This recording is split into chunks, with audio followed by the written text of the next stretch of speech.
Nataša Tánska, Puf a Muf. Ako vyzeráme už viete, sme namaľované na obálke knižky. Puf je ten hrdzavý a ja Muf som ten čierny. Sme dva celkom pekné kocúry však, ale v skutočnosti sme ešte krajšie. Včera sme sedeli na okne školy a počuli sme, ako súdružka učiteľka povedala nášmu Miškovi: dostaneš 5, lebo čarbeš ako kocúr. Ty čarbeš? Povedal som Pufovi. Ja nečarbem, povedal Puf. Ja viem pekne písať a ty čarbeš? Ja tiež nečarbem, povedal som. Ja viem tiež pekne písať. Mali by sme súdružke učiteľke niečo napísať, povedal Puf, aby videla, že všetky kocúry nečarbú. A čo jej napíšeme? Povedal som. Napíšeme jej každý deň, čo sme robili. Dobre, povedal Puf. Dobre, povedal som. Pondelok. Dnes sme sa učili ježiť. Muf sa ježí strašnejšie. Ako to robíš? Povedal som Mufovi. To nič nie je, povedal Muf. To si len musíme pomyslieť na psa. Už si myslíš? Už, povedal som. Ale veď sa vôbec neježíš, povedal Muf. Na akého psa myslíš? Na Miškovho Dunča, povedal som. Ty sprostý, to neplatí, povedal Muf. Prečo? Povedal som. Lebo nie je naozajstný, ale iba drevený, povedal Muf. Útorok. Dnes ráno boli stromy celkom biele. Miško povedal, že je na nich inovať. A od čoho je inovať? Povedal Puf. Od mrazu, povedal Miško. Buďte tu dobré, idem do školy. Boli sme chvíľu dobré, potom Puf povedal. Ja chcem mať na kožuchu tiež inovať. Idem na dvor mrznúť. Nikde nejdeš, povedal som, je zamknuté.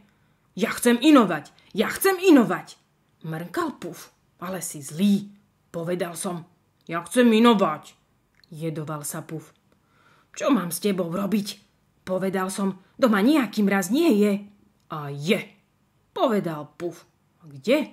Povedal som. V chladničke, povedal Puf. Daj ma do chladničky, ja chcem mať inovať. Dal som teda Pufa do chladničky, ale o chvíľu začal Puf kričať. Otvor, chcem ísť von. Otvoril som, ale Puf ešte nemal nejakú inovať. Veď ešte nemáš inovať, povedal som. Na čo si chcel ísť von? Bola tam tma, povedal Puf. Bál som sa. Streda. Miško nám povedal.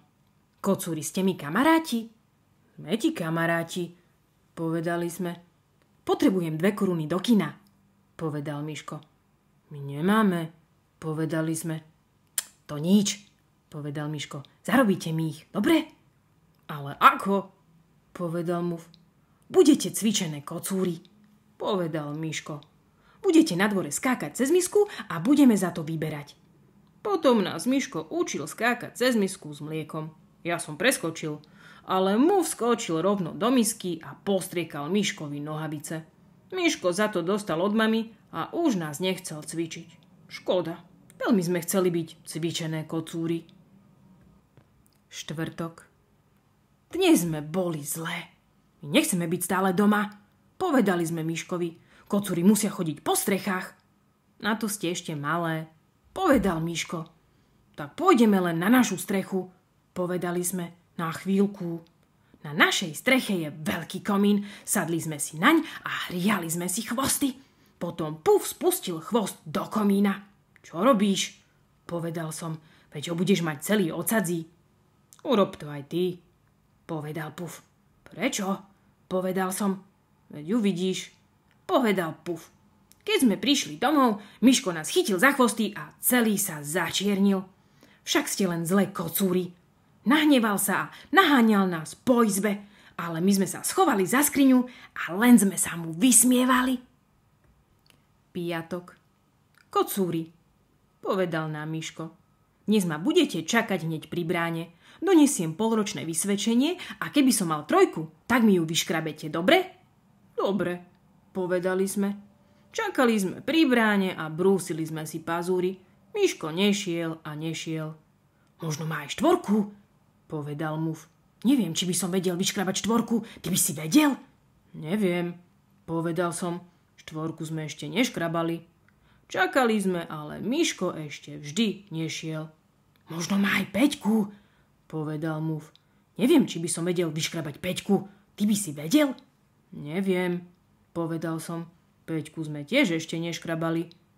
Miško ide, povedal zrazu Muf. Utekali sme k nemu. Kocúri, kamaráti moji, sláva, nemám nejakú trojku, povedal Miško. A štvorku? Povedal Muf. Ani štvorku, povedal Miško. A Peťku? Povedal som. Ani Peťku, povedal Miško. To je dobre, povedali sme, lebo nevieme, či by sme vedeli vyškrabať štvorku a Peťku. Štvorku a Peťku sme ešte neškrabali. Sobota. Dnes sme sa celý deň pozerali do vane. Bola v nej živá ryba. Plávala hore, dolu a vôbec si nás nevšímala. Mňau, povedal jej Puf. Nebuď toľko vo vode, veď sa utopíš.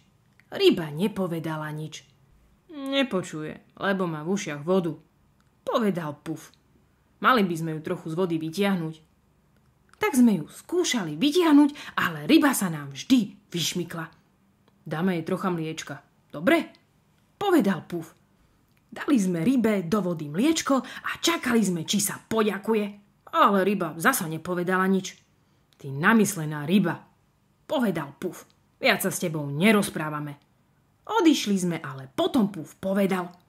Poďme sa pozrieť, či sa ryba neutopila. Veď sa s ňou nerozprávame, povedal som. Veď sa nebudeme rozprávať, povedal Puf, len sa pozrieme. Išli sme k rybe a Puf povedal. Prišli sme sa pozrieť, či si sa neutopila, ale nič nám nehovor, lebo sa s tebou hneváme. Ryba teda nepovedala nič. Vidíš, povedal Puf, poslúchla. Už nie je taká namyslená.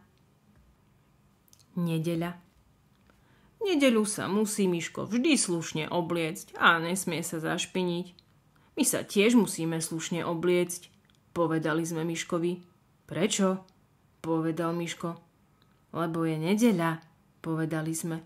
V nedeľu sa musí každý slušne obliecť, aby sa nesmel zašpiniť. A čo vám oblečiem? Povedal Miško. My chceme mašľu, povedali sme. Miško nám teda obliekol mašle, mne modrú a Mufovi zelenú. Veľmi sa nám páčilo, že sme slušne oblečené. Potom Muf povedal. Poďme sa naháňať. To nemôžeme, povedal som. Zašpinili by sme si mašle. Tak sa poďme hrať s loptou, povedal Muf. To nemôžeme, povedal som. Zašpinili by sme si mašle. Tak poďme skákať zo skrine, povedal Muf. To nemôžeme, povedal som. Zašpinili by sme si mašle. Tak sme len tak sedeli. Potom Muf povedal. Ešte stále je nedeľa? Stále, povedal som, ale vieš čo? Budeme sa hrať, že už nie je nedeľa. Dobre, povedal Muf. Hneď sme si zobliekli mašle a skákali sme, lebo keď už nebola nedeľa, nemuseli sme byť slušne oblečení a mohli sme sa zašpiniť. Toto sme robili celý týždeň. Pekne sme to všetko napísali a odniesli súdružke učiteľke. Ale vy vôbec nečarbete, povedala súdružka učiteľka.